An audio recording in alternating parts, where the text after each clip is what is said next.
Hi, I'm Ashley Goffinet, here today with Jim Richards, the general manager here at Blue Spring Caverns Park.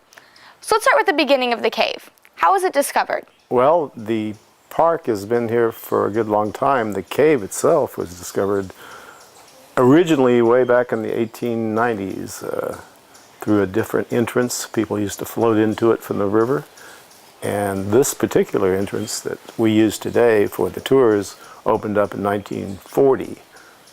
Overnight, after heavy rain, the bottom dropped out of a small pond and left a large opening down into the caverns below to surprise everyone in the general neighborhood here. And the cave appeared again through a separate entrance. The cave has a couple big achievements, and so does the park. Well, this Blue Spring Caverns contains the longest underground river in the U.S. that's navigable by boat. There are about 3 miles of underground passages that you can take a boat along, as long as it's not too large a boat.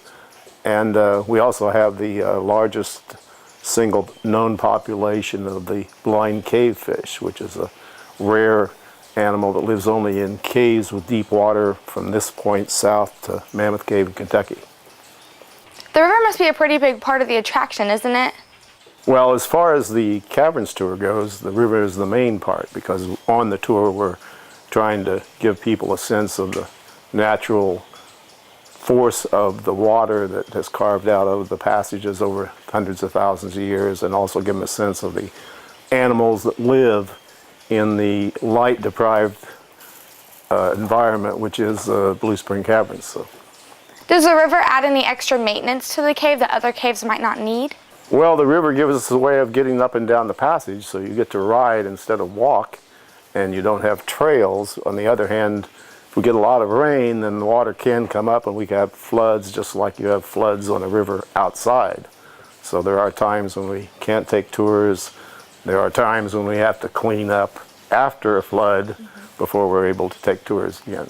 The property that Blue Spring Caverns is on, is it publicly or privately owned? The Blue Spring Caverns Park is privately owned. It originally started, of course, as a family farm way back from the 1890s on, stayed that way. 1940, when the entrance opened up here, then George and Eva Coglaser, the family that owned the farm at that time, they developed this dream of opening to the public, and they kept that dream in mind for probably 30 years or so, until 1974 we were able to kind of put in the trails and get the cave ready to take the public through on the guided tours that we do today. So.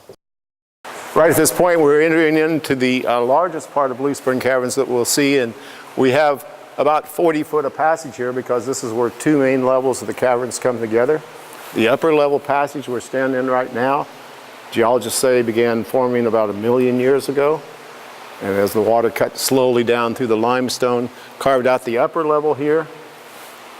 And at that time, the underground river used to come from this direction, come in from the direction of the entrance, long before there was an entrance there, flowed through this upper passage, made a sharp left turn all the way across the passage as far as you can see there, and headed straight out to the White River on the outside.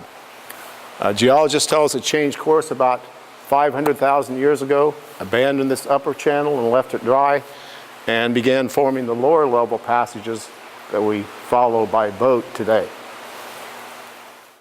Okay, as we start into the lower levels of the caverns here, you'll notice the ceiling starts a bit low, and as we continue on upriver here, this ceiling is going to be rising slowly higher and higher the further we go upstream. This is the active level of the caverns, so where the river's always flowing, and today it's still slowly carving away at the limestone, enlarging the passageways. And down here in the lowest level of the caverns, it's very difficult for the stalactites, the stalagmites, the other formations to grow, between the fact that it's constantly flooding whenever there's really heavy rains, and so they have a hard time forming. They dissolve away partially every time there's a flood, and then they have to start back over again. But we will see some formations along the way here, formed along tiny little fractures in the limestone that allow the water to drip down from above us. Well, as we go along underground here, we're anywhere from about 80 to 140 feet below the surface, depending on whether we're under a sinkhole or not. And so there's about 60 to 80 feet of solid limestone above us. And as we go along the river, the water's going to range anywhere from about 1.5 feet to as much as 20 feet deep, depending on where we're at. Largest single formation in the lower levels here is just ahead. This we call the Rock of Ages. This is a large flowstone that's draping down into the river here. Probably been forming here for about 300,000 years now.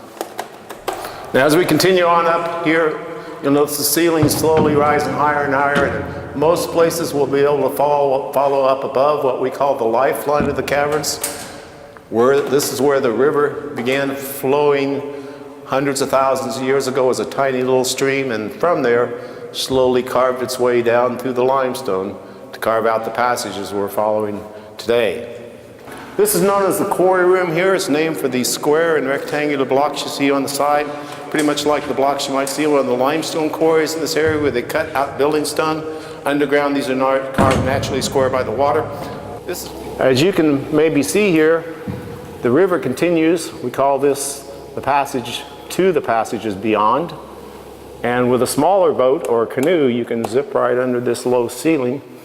About 20 feet on the other side, it opens back up again. You can follow the river on up by canoe or small boat for another 2 miles, so about 3 times as far as we've come so far. And branching off the upstream river here, there are 3 major above water side passages. They lead off to a total of 17 miles of walking, crawling stream passages that make up the rest of Caverns. Blue Spring Caverns is an exciting place to explore and experience. For more information about Blue Spring Caverns, visit bluespringcaverns.com or call 812-279-9471.